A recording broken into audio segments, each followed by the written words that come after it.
Haina binada tempo, mas que seja mono guato, mula tau mai malea, toda esta tetonia,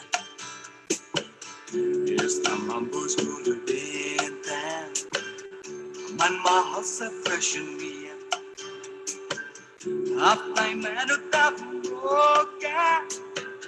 Dang it, does a solid inflation, being mighty high, depression, feeling very low, solution, get back to Mother Nature's revolution, my friend, revolution, my friend.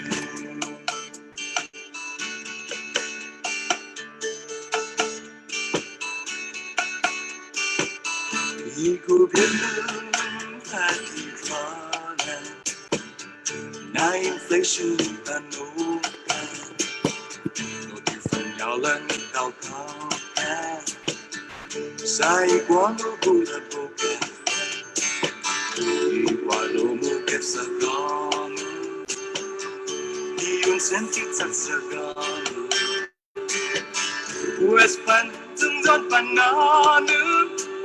Gala don't just have it inflation, feeling mighty high, pressure, feeling very low, solution, get back to Mother Nature's revolution, my friend, revolution, my friend.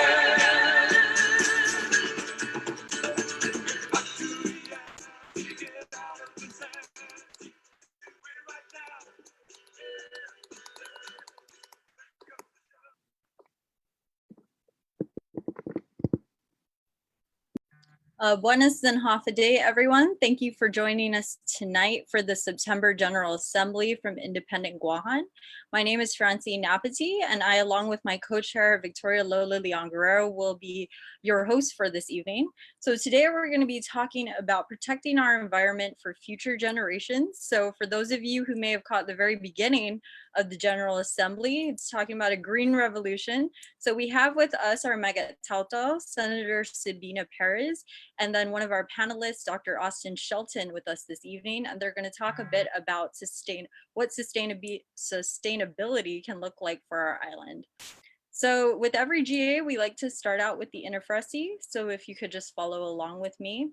Inifresi, ginani mastakilo gihinasoku, I mastakalum gi corazonhu, dani masfigu nani nasinyahu, ufrasin maisadzo. Para bairro protege, danhu defende, I hinengi, I cultura, I linguaje, I aire, I hanum, zanitano tamoro. Ni idin shoko diretu gininazus tata, esti huafitma, gihilu I Biblia, zani bandirahu, I banderan Guåhan.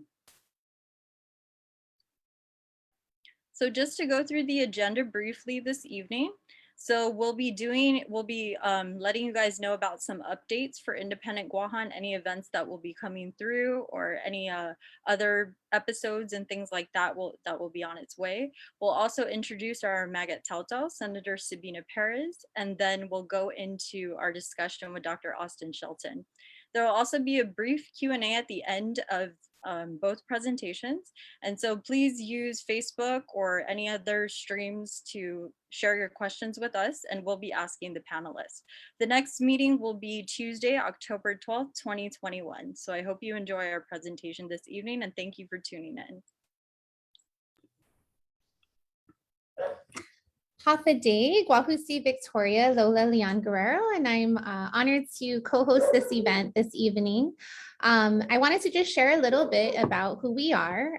Independent Guåhan empowers the Chamorro people to reclaim our sovereignty as a nation, inspired by the strength of our ancestors and with love for future generations. We educate and unify all who call our island home to build a sustainable and prosperous independent future.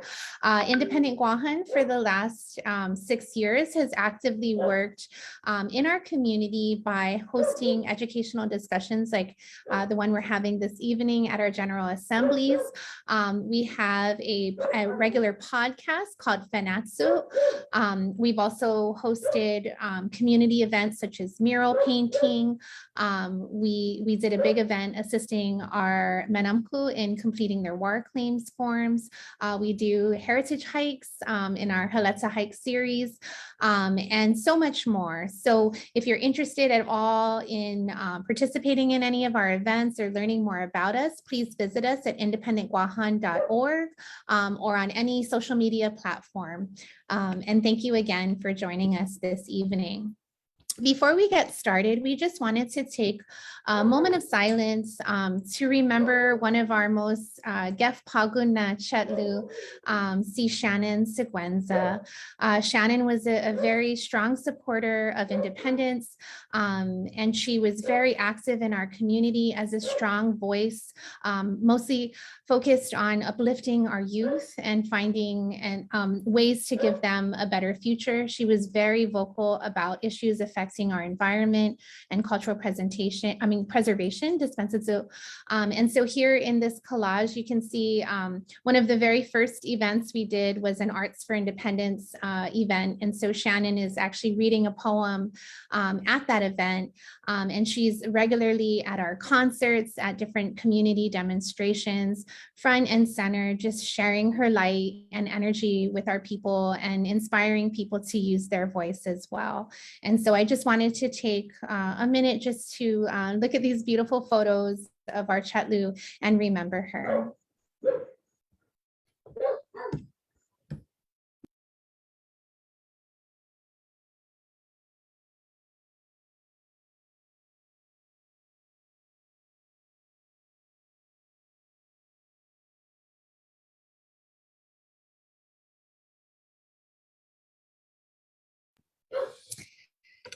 Saina Maasi, Hugwaitsa Shannon, you will be missed, but your spirit and your courage will carry on in our work. Biba Independence.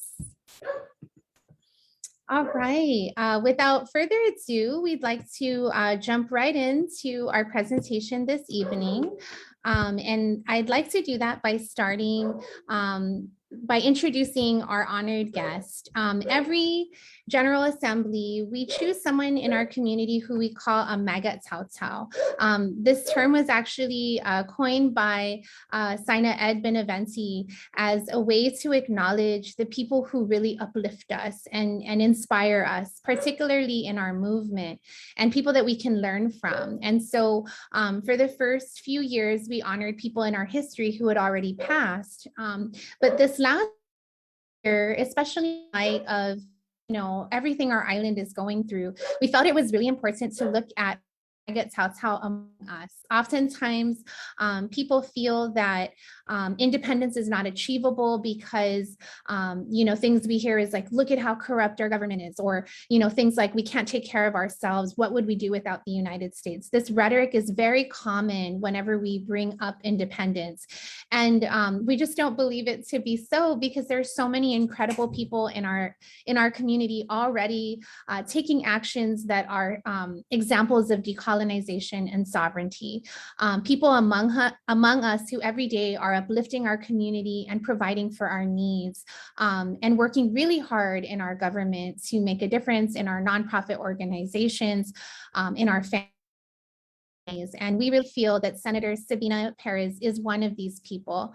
I had the honor of meeting Sabina actually not in Guam, but in California, where we were both pursuing education and, always with the desire to come home and share our experiences and our learning with our community, and always kind of staying connected to home and to each other. And so when I met her, was sort of in this context. We worked with a group of people in California and throughout the United States to go and speak at the United Nations Special Political and Decolonization Committee, because for so long, Guam's voice hadn't been represented on this stage, which is really the only time that they hear from Guam is in the fourth committee. And so, working with Senator Perez to organize these trips and to speak and represent our people, I was in awe with how dedicated she was and how hard she works for our people. And so when, watching her now, I'm not surprised at all that she continues to uplift our people in such amazing ways. Senator Sabina Perez is an educator, environmental advocate, and community organizer serving in the 36th Guam legislature. For over a decade, Senator Perez has passionately advocated for cultural revitalization, ancestral connections to land and people, and the preservation of the beauty and uniqueness of Guåhan and the Mariana Islands. Senator Perez has provided a critical voice for change to increase effectiveness and responsiveness of government, protecting the public interest, and creating a strong network of community leaders in a shared vision of a sustainable, thriving, and compassionate island family. Senator Perez's grassroots work spans over 15 years, fighting to ensure the public's right to water with the Water for All campaign, advocating for the human right of self-determination for the Chamorro people at the United Nations, and protecting our natural and cultural resources with the community organization Pritehi Liteksen. As a legislator, Senator Perez has passed legislation that has overhauled the Safe Drinking Water Act to include regulating emerging contaminants, protects our coral reefs and fisheries from harmful, unsustainable practices, addresses climate change by decreasing our carbon footprint, mandating energy efficient products, Guam Tropical Energy Code, and incentivizing zero emission cars.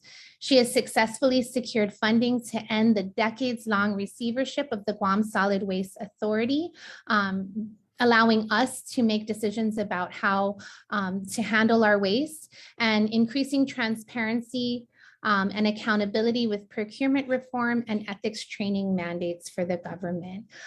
These are just a little snippet of what Sabina does. We are so honored to hear her voice tonight and to have her as a legislator on behalf of our community. Hafa and welcome, Senator Perez.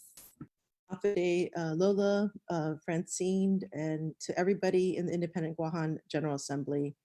Thank you for that introduction. I want to congratulate Independent Guåhan on hosting this General Assembly, and I wish to thank you for your commitment in broadening community dialogue on independence. I'm deeply honored and humbled to be selected as Maga'taotao by Independent Guåhan. I stand on the shoulders of many Sainas and those that have come before me, and I share this honor with our people, for those that are committed to protecting our land and people and environment despite great adversity and the imbalance of power which enables and perpetuates the degradation of our natural and cultural resources. It is evident that federal environmental laws created without our informed consent or genuine participation as applied to Guam are woefully inadequate in protecting our sacred sites, such as Liteksen, Tailalo, Magwak, Mokfuk, Sumai, and many others despite consistent community outcry. It is evident from our collective experience that our voices and concerns have been systematically dismissed or minimized under this federal process. Destruction of sacred sites carry a long-lasting impact on our psychological well-being and cultural identity. Our local processes must also be bolstered, as we have seen in the case of Marbo Cave, in which greater enforcement and monitoring are needed, in addition to strengthening our laws. With every passing generation, we witness within our natural environment a diminishing of biodiversity and abundance, the dislocation of our burials, the fragmentation of our cultural and natural landscapes. When I revisit old photos of Guam, I see a much more natural and pristine environment compared to what we see today. The loss of our native birds in the wild, unearthing of burials in Tumhum, coral reef deserts, loss or damage to our coconut trees from rhino beetle infestation, the lone Mother Hudson Lagu tree on Guåhan, the loss of our ephit and other native species, and 10% of what remains of our native limestone forests. We have come so far from where we should be. We must prevent further destruction of our ancestral burials and artifacts through active pursuit of preservation in place, regardless of whether the remains are found within the fence or outside of it. We learned just a few days ago that human remains and cultural artifacts were found under the former Fiesta Resort swimming pool, which was built in the 1970s. This is one of numerous examples of our buried heritage and history that remain hidden under development projects. We now have an opportunity to protect it. We must return to a sustainable society. The work of sustainability necessitates a thorough critique of our own policies and current practices, some of which have proven to be grossly inadequate in preserving our precious natural and cultural resources, and ultimately the cultural identity and well-being of our people. Sustainability is about adjusting and creating new processes that give greater efficacy to our agencies that go beyond a review of individual projects in a piecemeal manner. Sustainability is about planning holistically and implementing in a coordinated fashion. This work of sustainability is the work of reclaiming our Indigenous values, identities, and practices, of rooting ourselves in our connection to our land and ancestors who are present with us, and creating a reality that mirrors it, of realizing that we are part of nature and becoming better stewards of our lands and people. True sustainability addresses the root cause of poverty in our own homeland and substance abuse amongst adults and our youth. Sustainability calls on us to have the courage to demand more from ourselves and from each other, not to settle for less, and to remember that we come from a unique oceanic culture that has developed and forged itself for over 3,000 years, and that we are a civilization still alive in a world that seeks instant gratification. It recognizes that our value is inherently connected to our understanding of how truly priceless and unique we are in every aspect, and serves as a reminder that we hold to this in the face of global trends towards homogenization and the co-optation of cultures, economies, legal structures, and our very identity as Native people. Our islands are older than the Himalayan mountains. We have been gifted with a complex and amazing aquifer that is a natural wonder of the world, and we must honor and protect it. The work of sustainability is the work of healing and releasing ourselves from the heaviness of past traumas in order to build resilience, self-sufficiency, and the capacity to adapt to our changing world. If we are to survive with our cultures and our lands intact, we can no longer operate as status quo within our own silos. I truly believe in the collective, in which the sum of the collective is much greater than the sum of the individual parts, no matter how great the individual may be. We must work together with greater intention collectively and have the courage to question underlying processes that enable continual degradation of our environment, believing that the value of Guam is priceless, and to demand more and not settle for less. Our island is fragile, change is swift. It is imperative to reclaim our Indigenous identities and connections to our lands and ancestors, and work intentionally together. So how I see this, the best way to do this is looking back at the generations that lived off our land. And I often think about my mother and my grandparents and how they lived in Hinapsin and Talagi. And I recall many stories from my mom and how they saw their environment as their refrigerator, right? So there was so much abundance back then. They were able to fish, they were able to grow so many varieties of crops, and they never went hungry. And so I think, if we can remember and reminisce of those stories that bring us back to those times of what it was like to live off the land, they valued everything. So they were able to reuse and repurpose things. And I think that's so important if we want to look back and regain our sense of identity as Indigenous peoples. We really have to reconnect to ourselves, to the land, and to be able to sustain ourselves from it. So Sana Mayasi, and I look forward to listening to Dr. Shelton's presentation and the Q&A session. Sizos Maasi, Senator Sabina, your work has truly inspired a lot of us to take this on. And, you know, you've been an activist in the community for a very long time. And when you decided to run for office, many of us were glad because we finally had members of the legislature who would make sure that sustainability was sort of at the forefront of the agenda for Guam. And so thank you for your work, and we look forward to what you do in the future. And so I will now introduce our next panelists. So Dr. Austin Shelton, I first want to kind of share how I know Austin. So he and I went to UH Manoa together. And so the first time I ever met him was he was giving a presentation at, I may be wrong about where this was, but I think it was the Marine Lab. And so he was talking about his dissertation project about kind of checking out the sedimentation levels around Humatak Bay. And I distinctly remember, I think somebody in the audience or even Austin was kind of on this train of don't attack Humatak as this way of promoting sustainability in our environment.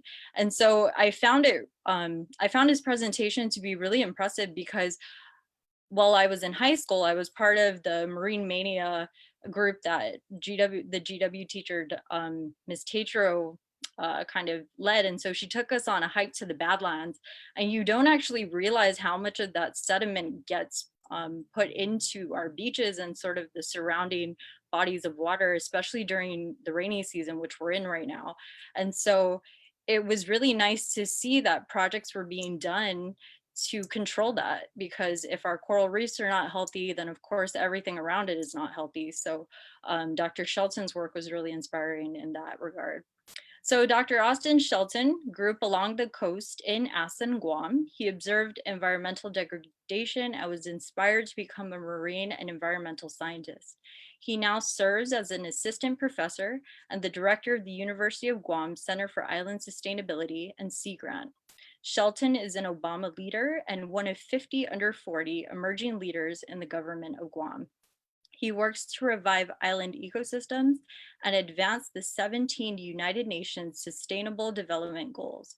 Shelton co-chairs the steering committee of Guam Green Growth, otherwise known as G3, as some of you may have heard, the island's most comprehensive public-private partnership ever created to achieve a sustainable future. Shelton also collaborates regionally and internationally as a trustee of the Micronesia Conservation Trust, co-chair of the U.S. Climate Strong Islands Network, steering committee member of the local 2030 Islands Network, and representative to the Global Island Partnership, secretariat of the Pacific Regional Environment Program, and National Sea Grant Association. Thank you, Dr. Shelton, for joining us, and I will hand it over to you. Thank you very much, Dr. Napati, for that really kind introduction, and thanks for bringing up some of those memories. It was great to think about how we were all going to school together at the University of Hawaii.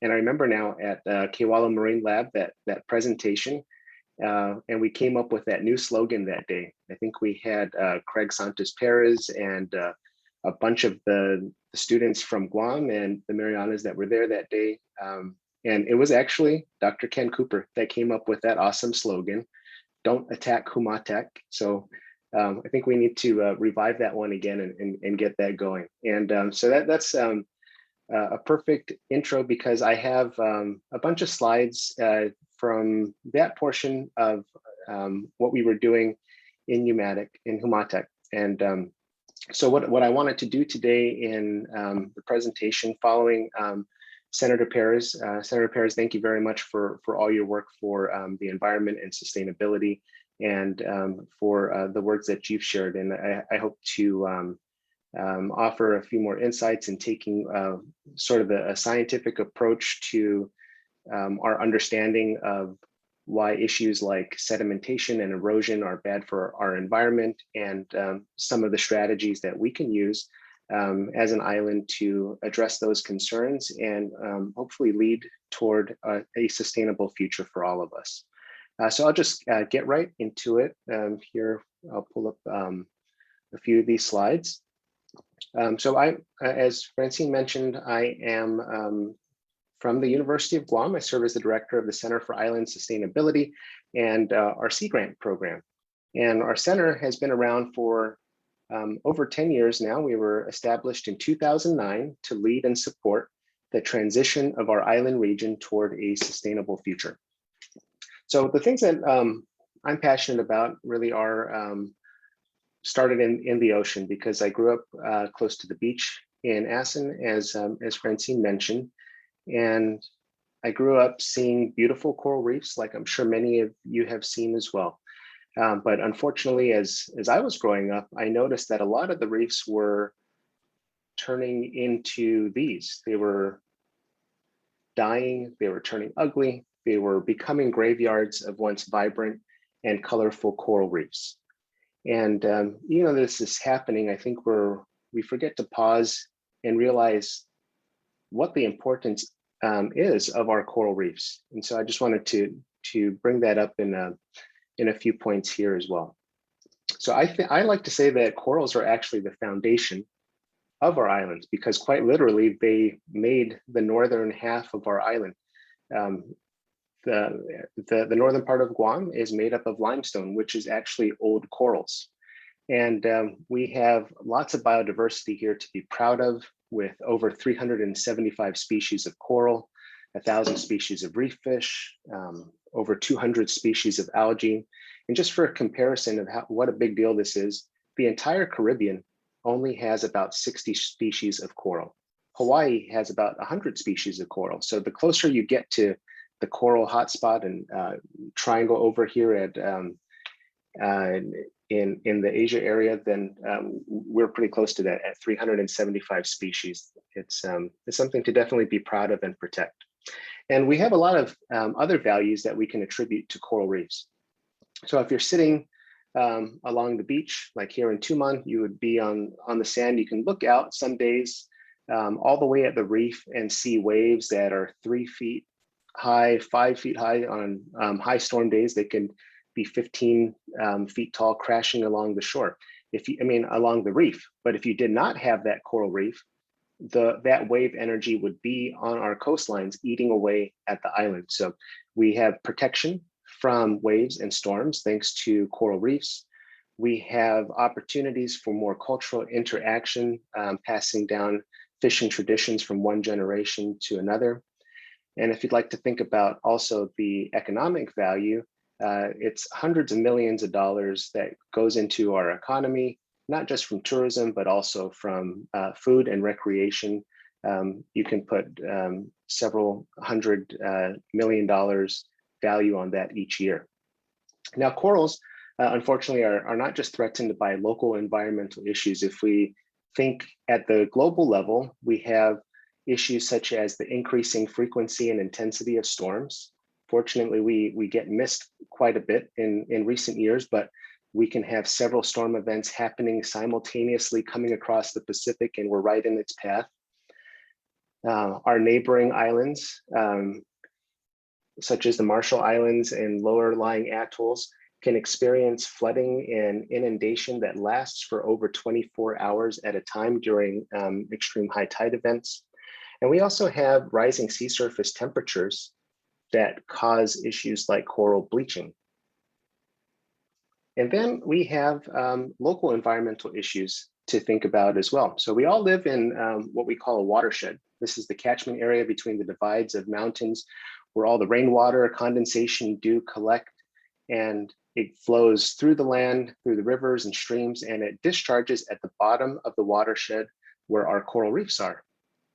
And there's a whole bunch of different environmental stressors that we have to look at the local level. So, well, I'll get into a little more detail about exposed sediment piles like that one there on top, but we also have more impervious surfaces where that will prevent rainwater from absorbing into the ground. So that creates more runoff water velocity and volume. We have feral ungulates or pigs, the sedimentation and erosion issues, and over harvesting of herbivorous fish. So for example, like lugwa or parrotfish, sedge, the rabbitfish are actually really important to keep the algal populations in check so that we have more habitat for corals to grow in. Now, what's really important to think about that science tells us with all of these local environmental stressors is that if we reduce these or we are able to eliminate it, it increases resilience, which means that we can bounce back when we have those global environmental impacts. So if things get really hot one year and we have a lot of coral bleaching, if the other local environmental stressors are reduced, then we have a better chance of recovering from those events. Now, getting back into the erosion issues and the sedimentation on coral reefs, I'd like to talk to you about the Guam restoration of watersheds, or the GROW initiative that we have here at the University of Guam with partnerships at Sea Grant, the Center for Island Sustainability. We work with the Soil and Water Conservation Districts, the Department of Agriculture Forestry Division, and many others. And I'm really glad that Francine brought up the Humatic project work, because that's really where we got a lot of these projects started as a community effort that had this mission statement. Starting at Fua Bay, where our ancestors tell us civilization began, we are committed to reviving the once fruitful watersheds, vibrant coral reefs, and abundant fisheries of Guam. So the work that we began there allowed us to expand into the other watershed areas, which we're trying to make a bigger impact for other areas on the island simultaneously. And I'll share a little bit about the strategies and tools that we're using now. But I wanted to begin with this story that in the early 2000s, fishermen from the village of Humatec noticed that they weren't catching the same size and quality of fish as they used to. And so they reached out to researchers here at the University of Guam Marine Lab to try to figure out what was happening. And what they found was that there was this period between 1988 and 1990 when there was the rebuilding and the tearing down of the Agate-Umatic Road. And these piles right here, these were the actual piles of sediment that were left uncovered without any sediment barriers, and they washed into the ocean, and they covered and smothered coral reefs in this 2-week period of time where a lot of things died. And so this maybe could have recovered over time, but these are the pictures now that you can see if you go out on a sunny day versus a rainy day, that the bays can turn into chocolate milk in the southern villages. And in Fua Bay in particular, there's, I can't recall the number exactly right now, but it was something around 900 F-150 truckloads of sediment flushes into that bay each year. And a lot of that now that we don't have that one construction event that happened, that was happening then in the 80s, we still have these badland areas that are on the top of the mountains. And these are caused by things like arson fires. Deer poachers burn the hillsides in order to make it easier to catch deer. A few days after a fire, there's these nice, soft, nutritious shoots of grass that come in. The deer are easy targets because there's no vegetation. So that creates and expands badlands. We also have irresponsible off-roading that expands areas like this. Then there are the feral ungulates, with pigs that can tear up football-size parcels of land in a very short period of time. And those are the badlands that begin to wash down the hillsides through the rivers, where it gets into the coral reefs and smothers and kills the corals. And it kills them or degrades them in a couple of different ways. First, there's the direct smothering. This is deposit of sediment that gets onto the coral animal or the coral colony. And corals can resist it a little bit, up to a certain extent. You can see that there's some mucus here that allows some of the sediment to peel off. But it takes a lot of energy for a coral to do this, and it can't really keep up if there is serious sedimentation problems. There's also turbidity. So if you have particles in the water column, it's blocking out sunlight, which corals need to survive.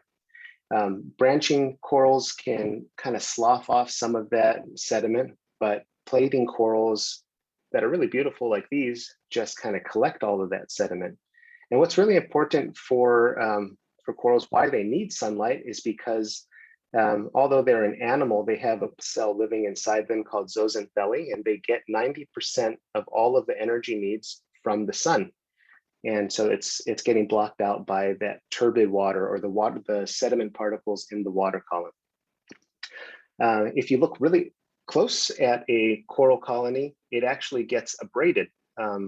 Those sediment particles going back and forth tear off coral tissue. So that's a big issue. Then we have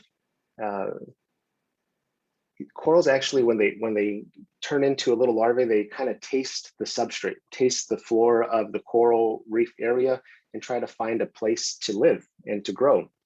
But there's some research out there that shows that just like a half the thickness of a penny is enough to disrupt that coral larvae from settling onto the reef. And one last problem from this is that it creates a thing called marine snow.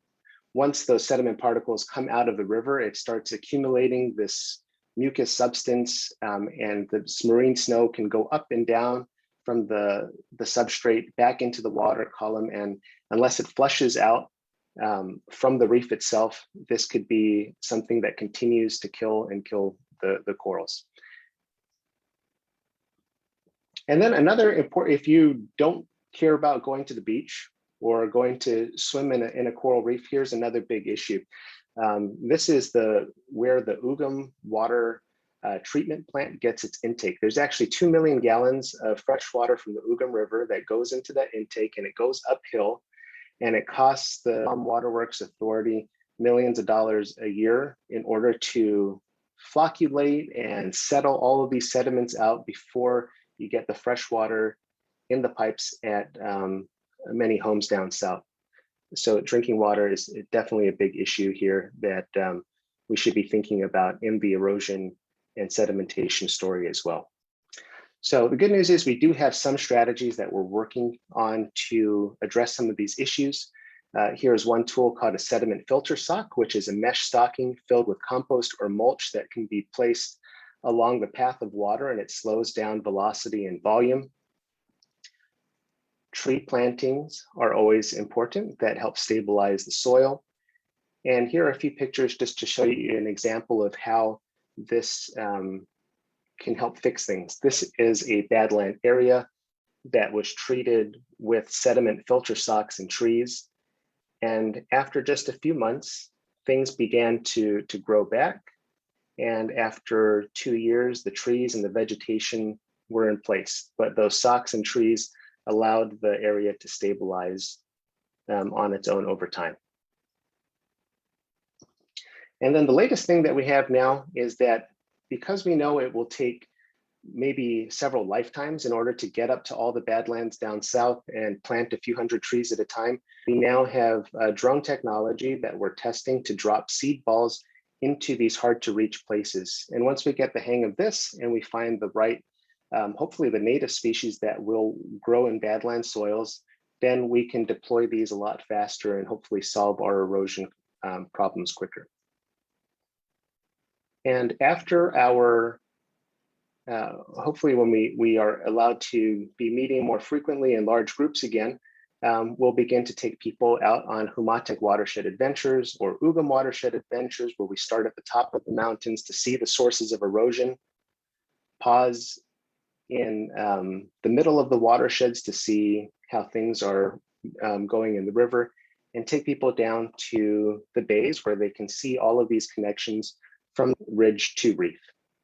Another fun activity we used to do was sediment or these seed balls, which are the seed sling stones that you can be thrown with slings or just by hand into watersheds. So it's a very simple mix of clay, fertilizers, and seeds that are fun and effective and easier to get out quicker than trees. And we have quite a few different capacity building projects from high school up to graduate school in marine and environmental science.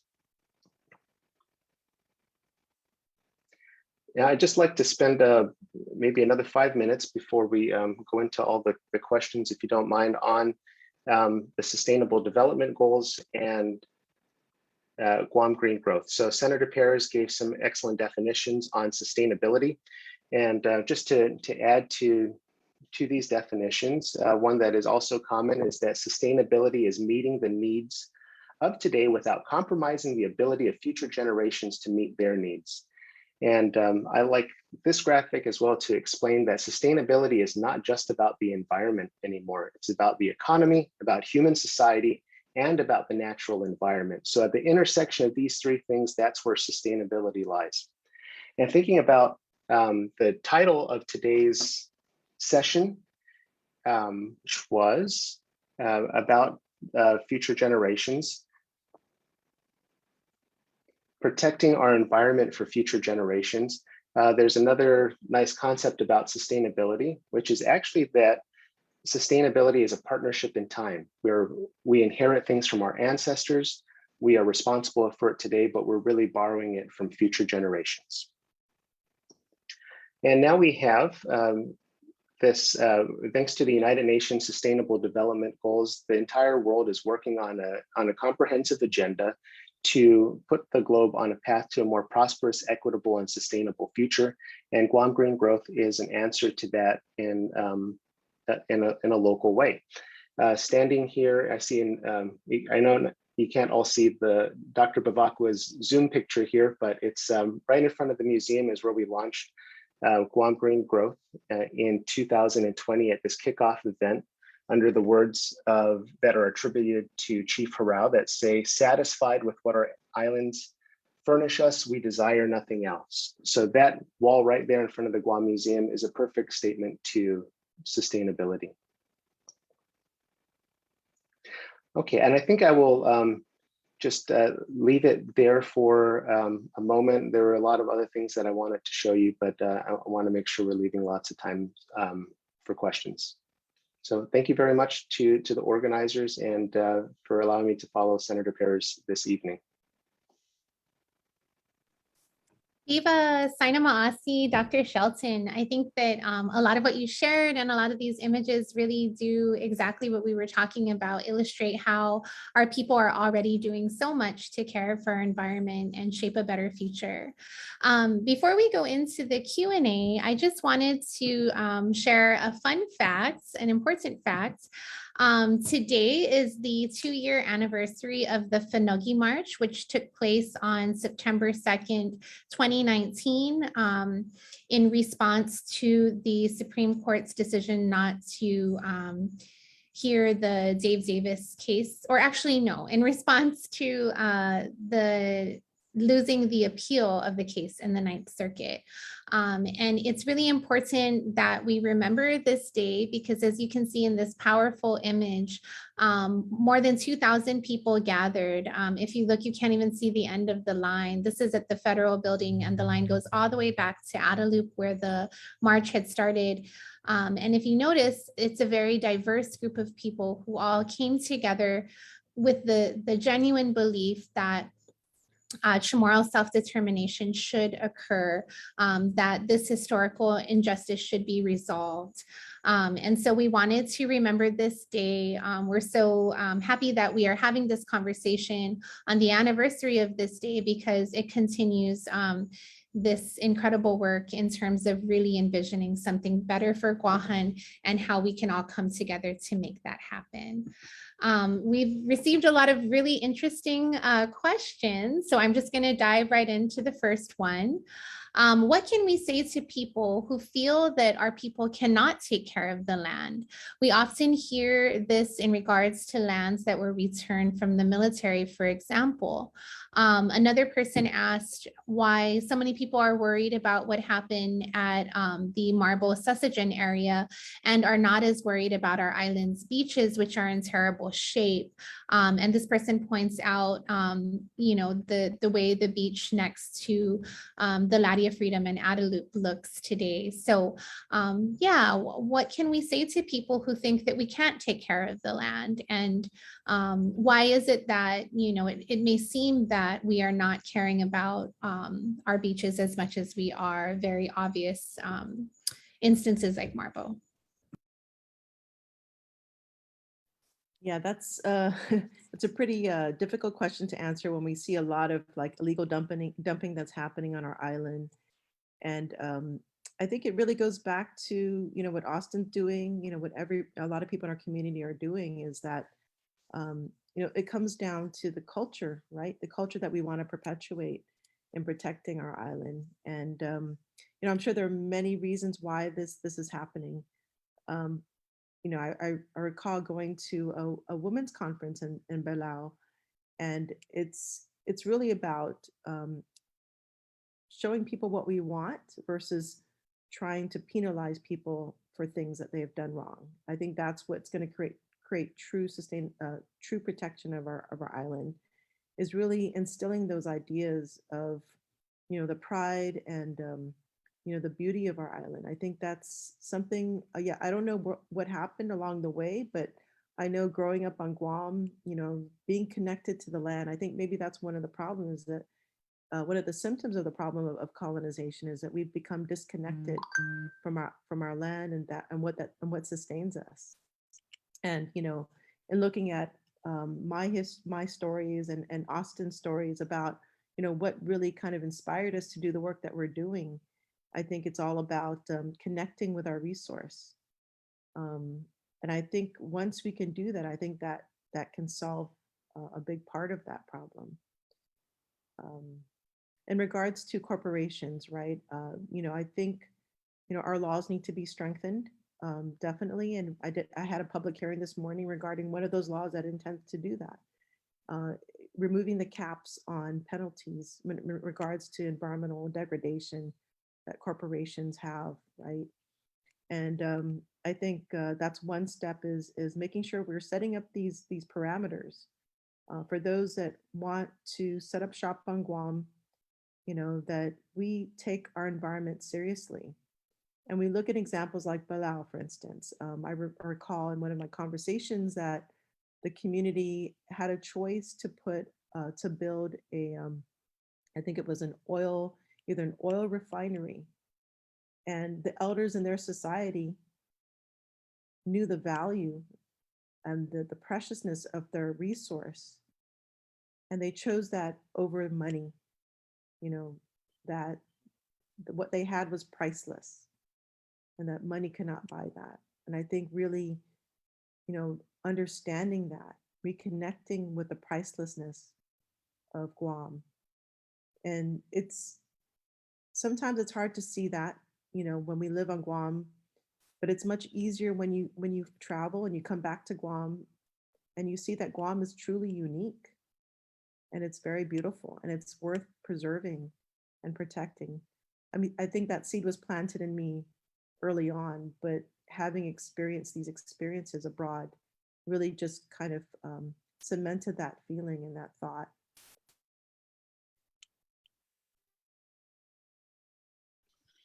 Thank you for that question. I just wanted to add to that there are, I think, scary things happening to our environment everywhere you look. At least everywhere that I look, I could see violations here and there, and I was really looking forward to Mr. Leon Guerrero joining our panel tonight. But I know that the Guam EPA is doing a really great job trying to find more opportunities for enforcement, and that's their expertise and background in the regulations. But I think that when I was first looking at the Humatic project, I couldn't believe that was the story that happened, that there were large mounds of sediment that were left uncovered, and that was something that seemed totally okay with people because they didn't realize what that meant. Today, I think we have hopefully a turning point and a very unfortunate example, but something that people can really grasp and see and understand is the Marbo Cave example, that this is what happens when we have poor development practices, that things wash downhill and they can affect pristine places, coral reefs, and also these freshwater cave areas as well. So I think now I'm hoping that our community will be able to look at port development practices, things like there's supposed to be sediment screens, silt screens around a sediment pile, for example.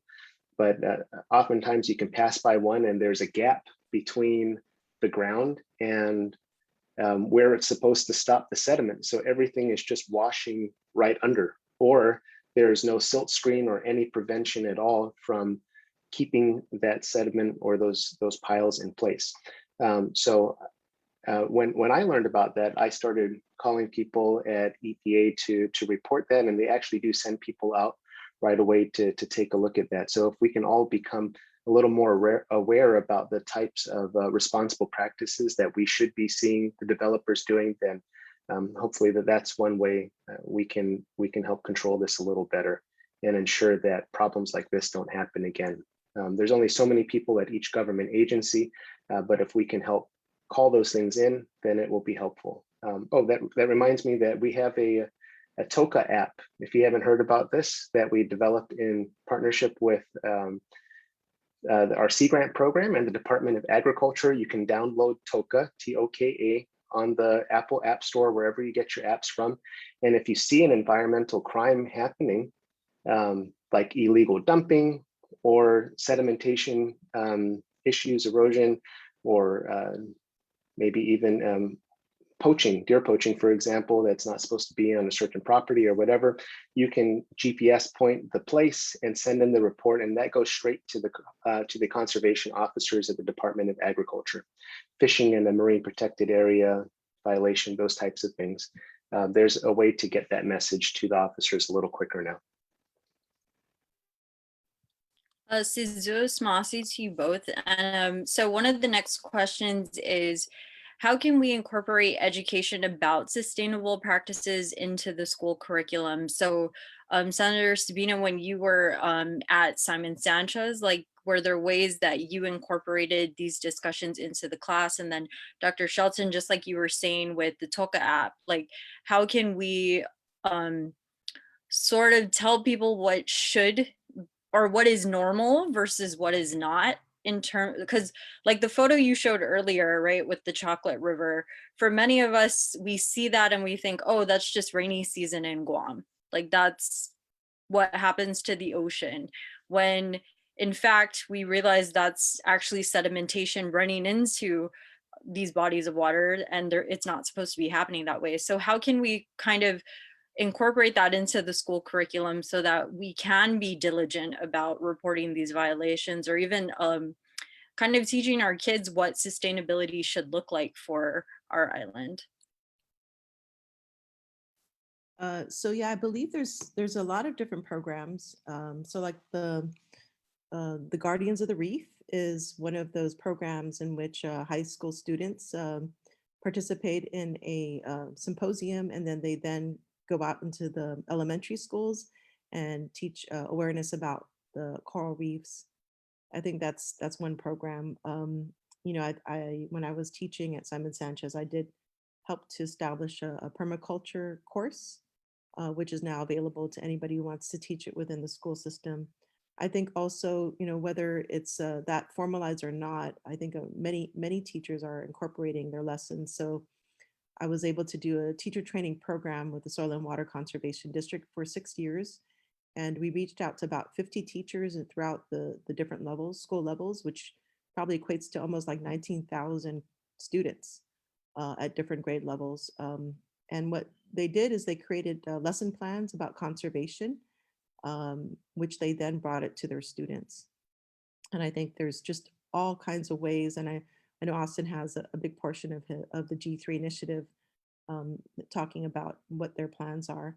But I think any way we can localize the curriculum, again, it's about connecting them to the local resource. And once they understand and appreciate the value, they're more likely to protect it. And I think any way that we can do that. And I think also the element of, you know, cultural awareness too is so important in ensuring the protection, you know, the uniqueness. There's definitely an interconnection between the culture and the environment, which we are part of. So I think that needs to be expanded as well. Thank you. Yeah, Francine, thanks for the question. I can think of a few different ways, starting with a great example that Senator Perez shared about the Soil and Water Conservation District's annual Educator Symposium.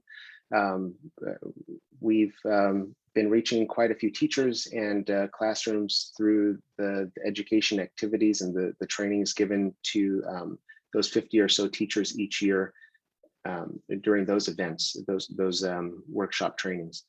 We also have a couple of grants in recent years from the National Science Foundation EPSCoR and Includes programs, and we now have over 100 opportunities for students from high school through graduate school and also into early careers that our island has never had before. So we're really excited about those, and therefore training in marine and environmental sciences. So there's a lot more added capacity that we're going to be seeing in future years. I know those opportunities weren't available when I was in high school. So I'm really happy to be part of those efforts that we have going on at our center and Sea Grant program. Then we also have coming up, well, in the G3 action framework, there's quite a few pieces in there on how we want to include this into local curriculum. But we do have one brand new opportunity from the Governor's Education grant that was recently awarded, and we're looking forward to getting this project going.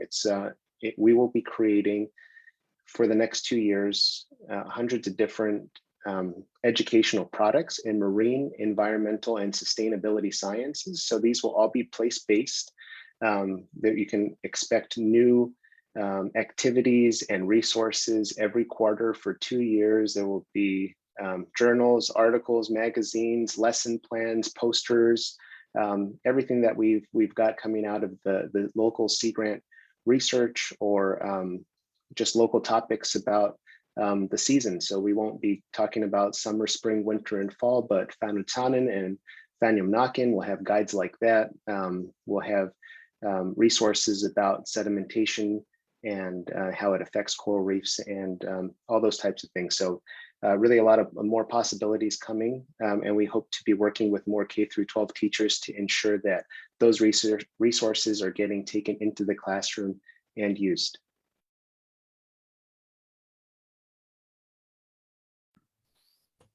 Awesome. Thank you both so much. Our next question is sort of a combination of a lot of questions about what happened at Sasajan. The first part I just answered. So what is the indigenous name for the area? Sasajan, but people are wondering, where does the name Marbo come from? What is the status of the damage that was done there? Someone says they heard there was a cap on how much the company has to pay. Can you speak more on the environmental violations that occurred there? And that this didn't just happen overnight. How was it allowed to go seemingly unchecked for so long? I know that's a lot. So really sort of, where does the name Marbo come from? What's the status of what happened? You know, what were the penalties and how is this allowed to go unchecked? For all of them. So, sorry, excuse me. Okay, so Marbo is actually an acronym for Mariana's Bonin Command. It was established in January 1947 as a result of a major reorganization of U.S. military forces in the Asia Pacific region. It was abandoned later.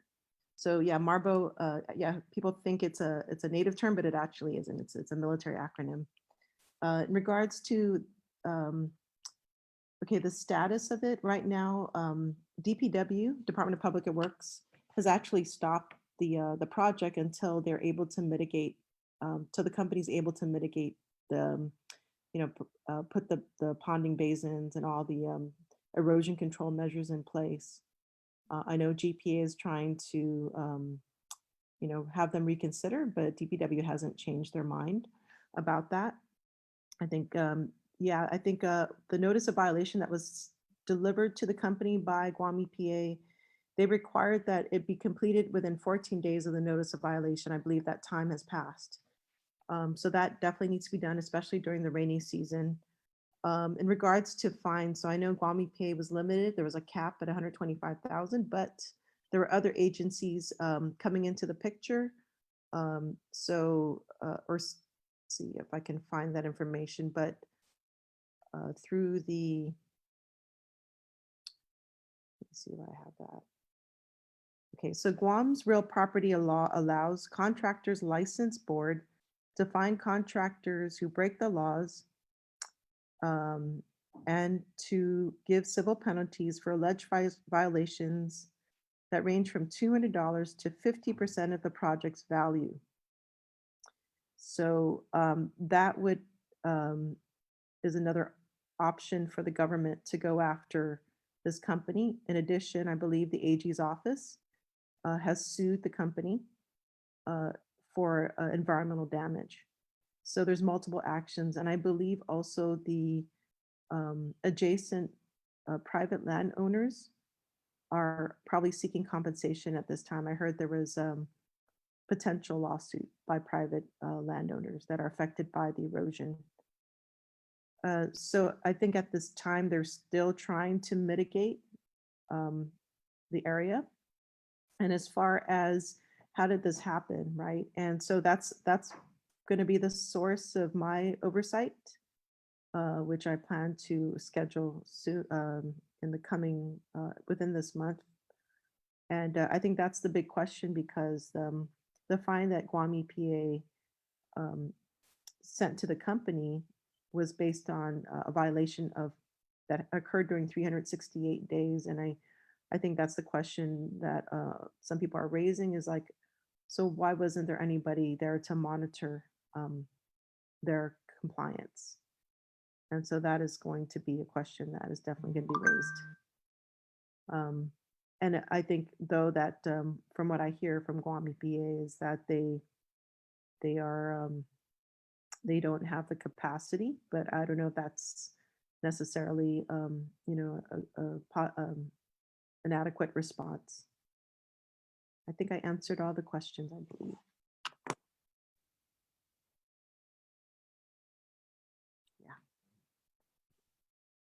Siduos Masi. So Dr. Shelton mentioned local support can help with Guam's resilience to be able to bounce back from environmental problems. So for both of you, the person would like you to answer, given Guam's political status as a US territory, what are the key barriers that hinder our local efforts to protect against climate change?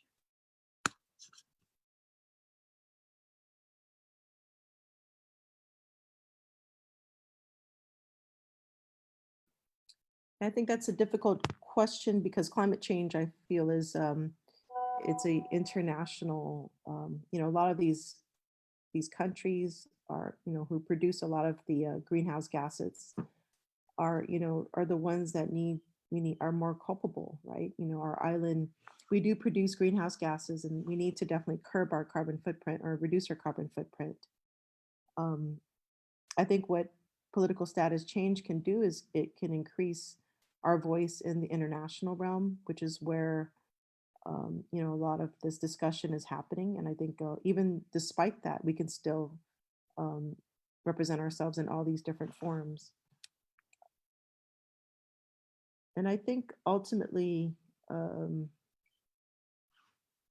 it's really having this greater presence with those countries, and perhaps corporations. I think even corporations are seen as even more powerful than countries. And I think this is something that would require definitely more alliances.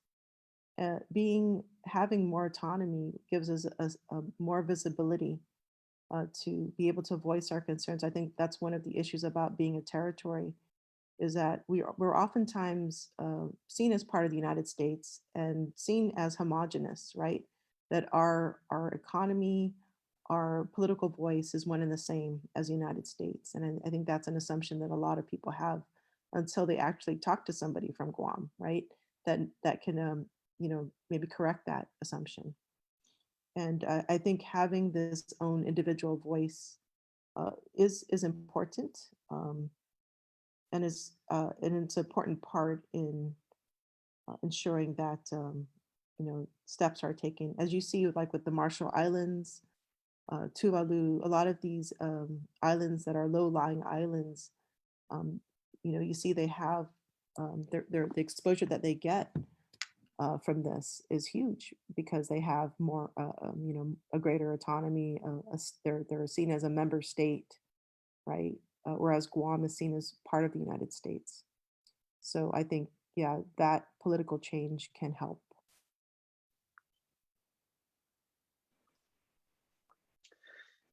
I agree with quite a few of those points that Senator Perez has shared. Just thinking about what our limitations are here as a U.S. territory or as a Pacific island at all is that really the impacts of climate change are disproportionate. We contribute the least to the causes of climate change as an island, yet we experience the brunt of its impacts. And so the answer to do what is within our control as an island is to reduce those local environmental stressors that I mentioned during the presentation. We can reduce some of that, then we can become more resilient to the impacts of climate change. But as Senator Perez mentioned, it shouldn't stop there, that we need these alliances with other islands, with international networks in order for our voice to be heard here from Guam. And we're playing a big role in that with the Guam Green Growth Initiative right now through the Local 2030 Islands Network, through an organization called the Global Island Partnership. We often get called now to the global forefront of these discussions to show what Guam is doing in our local actions and how that can contribute to a global sustainable future. But there's a lot more work to be done there, definitely. So while we can do those local actions, we need to think about more of those global alliances to have an impact over climate change overall. Awesome. Thank you both. This next question is a combination of a few questions we had about erosion. This is for Dr. Austin. Has his center ever done any survey or study on the level of knowledge and understand the average Guam done a survey or study on the level of knowledge an average Guam resident has about things like erosion? How can an individual fight erosion on island? The image of Fua with the mud was frightening.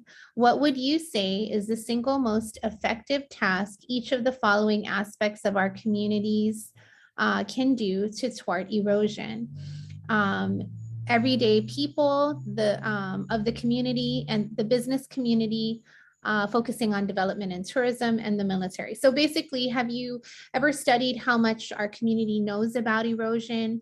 And what do you think, who do you think can do, or what can each part of our community do, right? What can individual people do? What can businesses do? What can the military do, in terms of fighting erosion? Yeah, thanks for all those questions, Victoria. We have, as our center, we haven't done a perception or an awareness study. We've been focusing on the action to solve a lot of the erosion issues.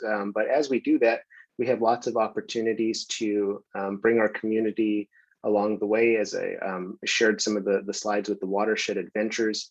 I have one slide that I didn't get to, but I'll pull up real quickly here.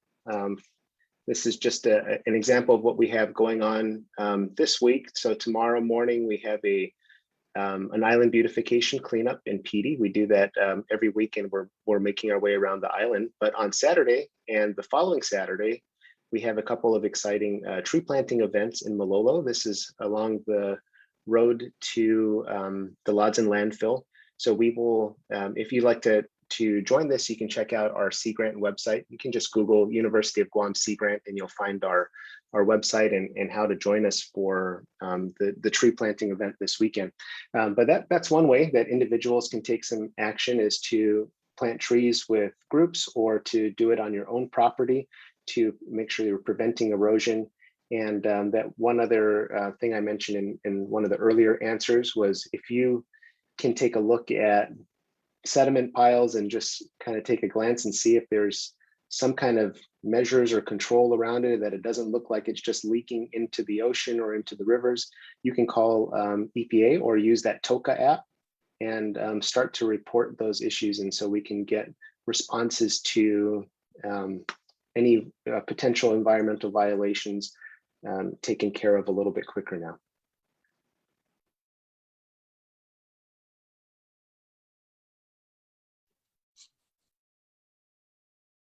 Sizos Maasi for that. So for both speakers, actually, this question came about independence. So they wanted to ask, how can independence support critical policy changes that can prevent tragedies like the one at Marbo, and also to protect our sacred sites?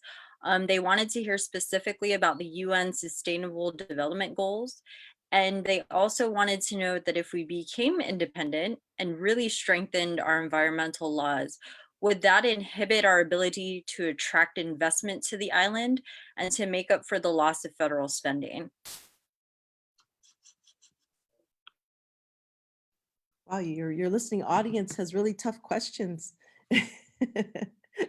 So yeah, these are great questions. First of all, I think that we don't have to wait for independence to really have tougher environmental laws. We just had a hearing on a bill to remove the caps.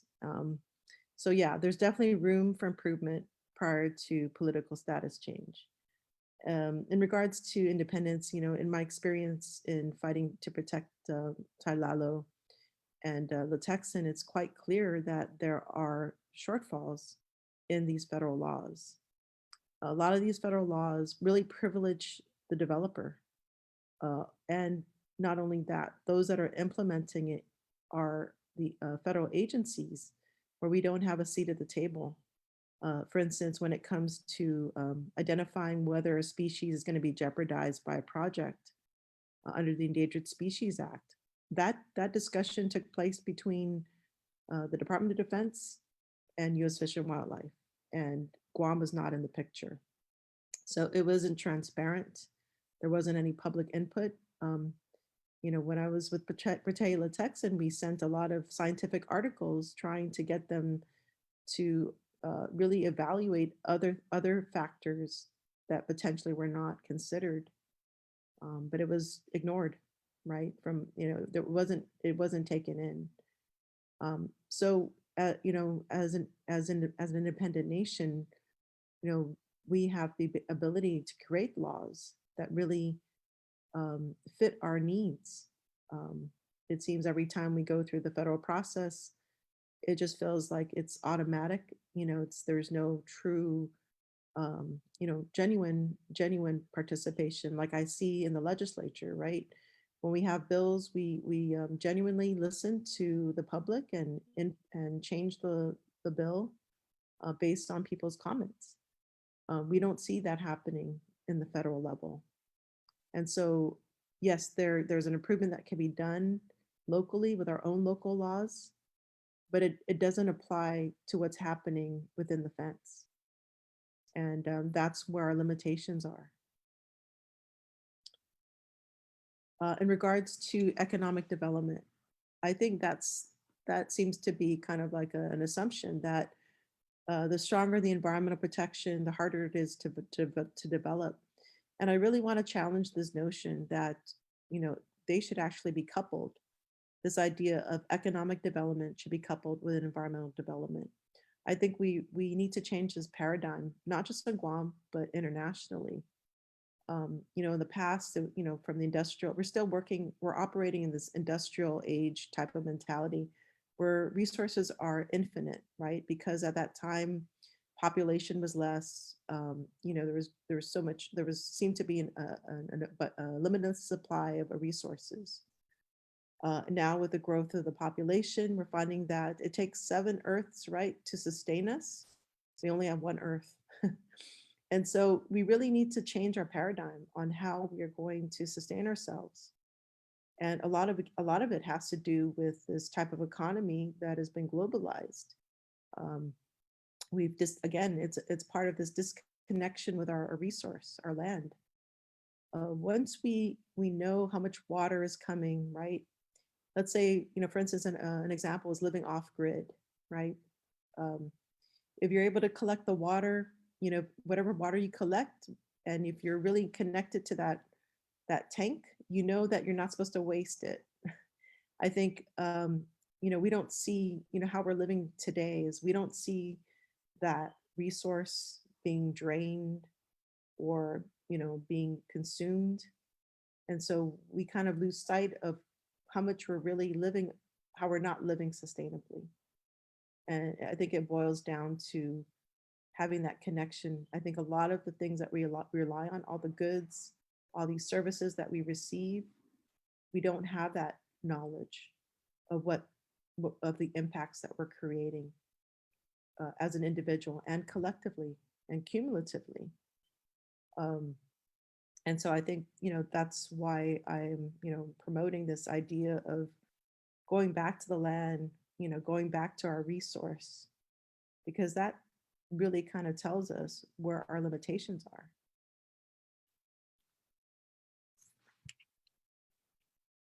So yeah, as far as economic development, I think the paradigm has to change. And I think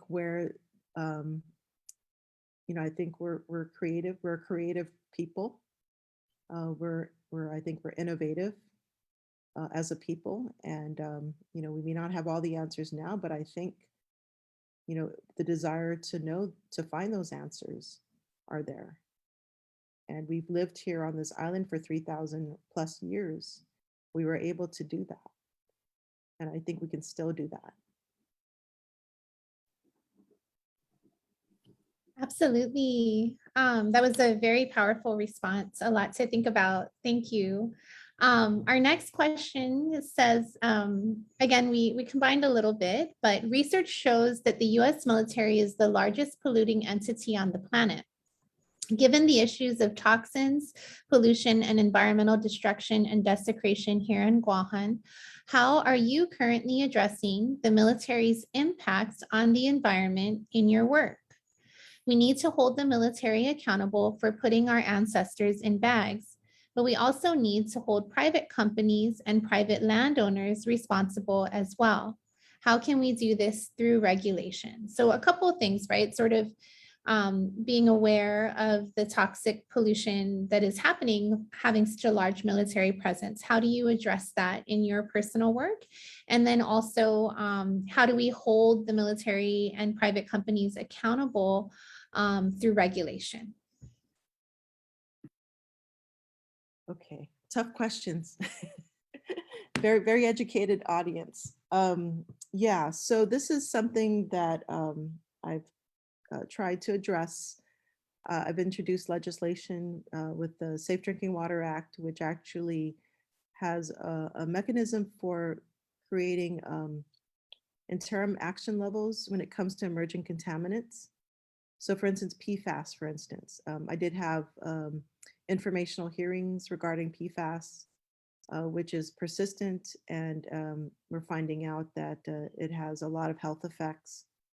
It's in my role as a senator, it's many things. There are many tools that we can use, right? Develop legislation, creating legislation to regulate these emerging contaminants that have been used by the military. There's oversight hearings, right, that we can do. We can advocate using letters to various levels of government, from our congressional delegate all the way up to the president, right? So there are different approaches that we can use in regards to holding the military accountable. I think ultimately it's also about giving more agency to our agencies, right? So, giving them the power to enforce and giving them the resources to enforce is something that I'm working on. US EPA is losing a lot of their workers because they go to work for the federal government, for instance, where they get higher pay, almost double pay. And so that is something that's, what I see as an issue is the capacity. So there's a lot of, it's a lot of different factors that play a role. I know there's the formerly unused defense sites that needs, I think really it's about getting the information out there and, you know, holding people, holding entities accountable for cleanup. And this is going to have to, yeah, it requires a lot of effort and more research, I think. But yeah, it's absolutely important. We must do this because all the health impacts that our communities are facing from these persistent chemicals like PCBs and Cocos Island, you know, PFAS in our water, right? There were 2 wells that were shut down because, and they continue to be shut down because it exceeds the health advisory limit from Guam EPA, from US EPA. Also advocating for stronger, the implementation of a level, a maximum contaminant level. So these are all things that it's really kind of, there's a lot of things to do for sure.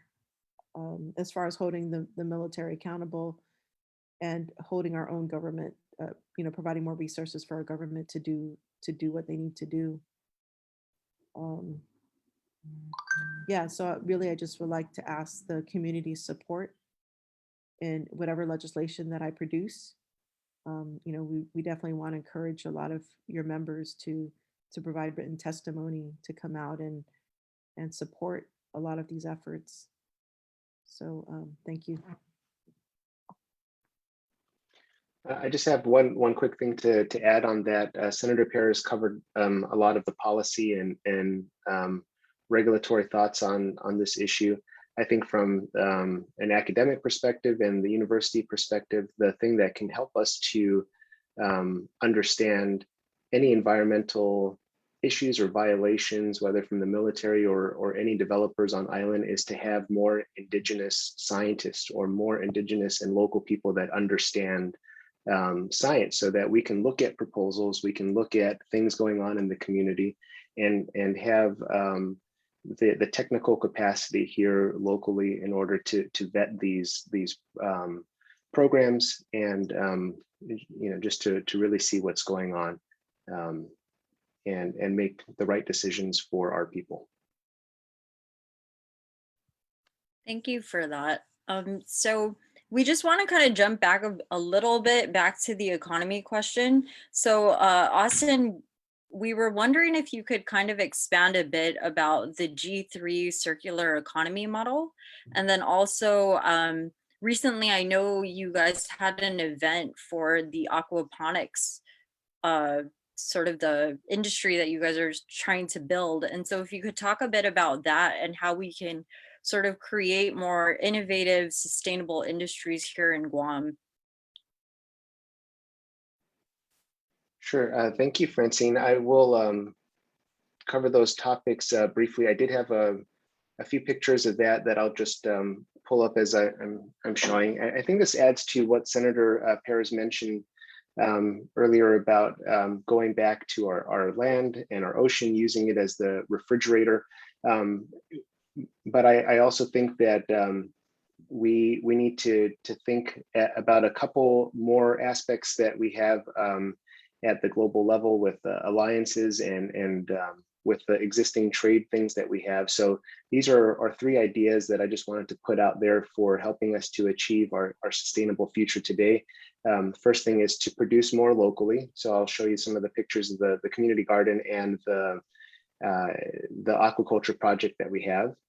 The second thing is to circularize, which I'll explain in a second too, and then trade better overall. So there's lots of issues why we don't always get the best deal here on our island when we're trading with other places. So I think these are 3 areas to look at for getting that more sustainable future: produce more locally, circularize, and trade better.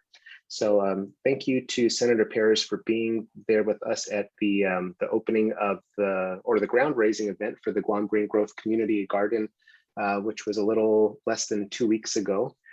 We have now right across the Maga'taotao post office a really vibrant place with new plants that are growing and volunteers that are putting right in the middle of the capital there a beacon of hope for what food security could look like. And we hope that this model will spread into other places on the island. So please stop by and just walk right in. Nothing is locked up, and you can see what's growing in the garden right now. Then we're also producing more aquaculture projects. We are going to put these aquaponic systems from the University of Guam Sea Grant program into a few villages. I think we have 5 or 6 tanks to start out with. So we want to see more production happening and offer more training to our community groups. And then the last thing that Francine mentioned was the circular economy, and this is something we're really excited about. I know Senator Perez and I have been talking about this for a couple years, and this is finally just about here. We were going to have a soft opening yesterday, but we've decided to postpone a month or so until we can invite a few more people into the space at once. But everything is happening pretty rapidly right now at the Chamorro Village. We have 3 spaces that will become the circular economy makerspace and innovation hub. We will have 3D printers, CNC routers, laser cutters, and classes and workshops and business development resources where our community can come in, entrepreneurs or makers that are just interested in taking waste products and turning it into new marketable products. So we can take plastic waste or discarded lumber and different products, and then use the CNC router or laser cutter and all of these different tools to make new marketable products, hopefully to cultivate the emerging green economy on the island. So that's in place. We're adding all the bells and whistles in, but we're going to unveil it very soon at the Chamorro Village, and this is in progress now. Awesome. Thank you so much for sharing. We have another question. I know Senator Sabina spoke a little to this, but it just goes a little bit more in detail about some of the struggles that our Guam EPA is faced with. So according to Guam EPA's staffing chart, there are 39 vacant positions to truly have the capacity to meet all their mandates and regulatory responsibilities. Many have never been filled due to a lack of funding, non-competitive wages, and poor GovGuam HR recruitment. It's really a disservice to our entire island environment to have less than 40 people monitoring the quality of air, water, fresh and marine life, all the development and everything else. Someone added on, can we take some of the GVB money and put it towards funding the vacant environmental positions? Oh, wait, sorry. Oh, sorry. Yeah, first of all, before I answer that question, I just want to acknowledge Dr. Shelton's, congratulate him on his makerspace. I think this is a solution that we need, definitely need, as it's harder and harder to get to recycle, right? To send off our plastics from our island, and it's not sustainable. So I really look forward to his achievements in this, and I definitely want to support his efforts. Yeah, and I have a lot of good ideas for that too as well. But in regards to Guam EPA, I think this person read my bill, Bill 166, which hasn't had a public hearing yet. It's in Senator San Augustine's committee. And so what Guam EPA, they're entitled to 20% of use tax. So use tax basically is a tax that is supposed to be charged on incoming goods that are used but not sold on Guam. And according to the public auditor, we are under collecting to a tune of $16 million. So we are actually only collecting, I believe, what is it, $100,000 of use tax, maybe 300,000, but we really should be collecting 60 million. So I believe last budget, the use tax, 20% of the use tax equates to almost about, I would say, $700,000. So which can go towards Guam EPA, which is almost double their budget that they currently get from just their special funds, from the work that they do And so, yeah, we don't have to take away from GVB. I think what we really need to look at is, implementing that part of law where Guam EPA can actually get subsidies from the general fund. And yeah, my bill actually in the legislative intent talks about that problem that EPA is experiencing regarding the poaching of their employees from federal agencies, because they're well trained. When they work at Guam EPA, they learn on the job, and then once they learn that, they get poached by higher paying groups, whether it's the private sector or the federal government. And so, yeah, the funding is definitely critical.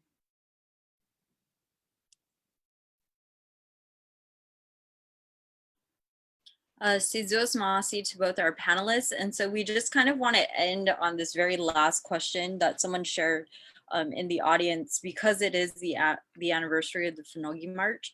So they wanted to ask if any of the panelists or even the host would like to share some of the reflections on the anniversary of Dosmet Motna. So if any of you would like to kind of speak to that a bit before we end.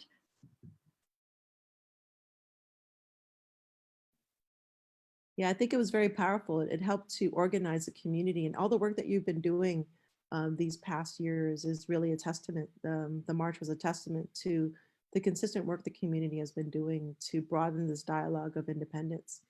And, I think we need another one.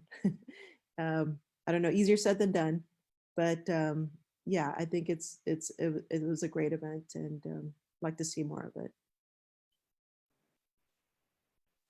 Agreed. Did you say it was 2 years already? Yeah, that's flown by for sure. Yeah, thank you very much for organizing that. My family and I were all there. I think we had can't remember what the sign said, but we made a sign, Shelton's for self-determination. And yeah, that was really fun to be a part of that, and love to do it again. Thank you. Awesome. Yes, it was such a powerful moment, I think, for our people. It was actually really fun to organize it. It was very transgenerational and lots of groups. So all 3 political status task forces came together. Different organizations came together. We got to see some really strong organizing skills from our elders, and I learned a lot, just seeing how tirelessly Dr. Underwood worked, for example. That was one of his ideas, actually, was encouraging families to come out with their family name and say, Underwood's for self-determination, Shelton's for self-determination. It was really effective. There were families there in full force. And, this month is really important in history as well, because actually in a chat group that I'm in with Dr. Underwood, he also reminded that one of the things that when we had kind of set the goal of 2,000, trying to get at least 2,000 people there, was that on, September 11th, 1672, sorry, it's the end of the day, 1672, Harao actually was able to organize 2,000 soldiers who fought for him, at this time in our history. And so we had thought, if we could get, 2,000 people coming together, as 2,000 people had come together then to up for the rights of the Chamorro people, how powerful would that be? And so I had mentioned earlier, full of everybody calls Guåhan home, is part of our community, but our Chamorro people, our indigenous people, have unique rights here in our island that have been denied since the beginning of colonization. And, if you call Guåhan home, supporting Chamorro indigenous rights is a very big part of that. And I think that there was a reflection of that. And so I just hope that we continue to move forward and march together. I know that's harder to do physically, but you know, it feels like there's a lot of division happening in our community, mostly online. And I really look forward to the day when we can all march together again for something greater for all of us. So I learned a lot from both of you. I'm really excited about all the possibilities and very grateful for the work you're doing now to make a better future. So Sizo'as and Saina Ma'asi to our panelists, to my wonderful co-host, Dr. Francine Napati, and to all of you for your questions and thoughts and for tuning in. Sizo'as Ma'asi again, and we'll see you next month. Take care, everybody, and be safe. Adios. Thank you so much.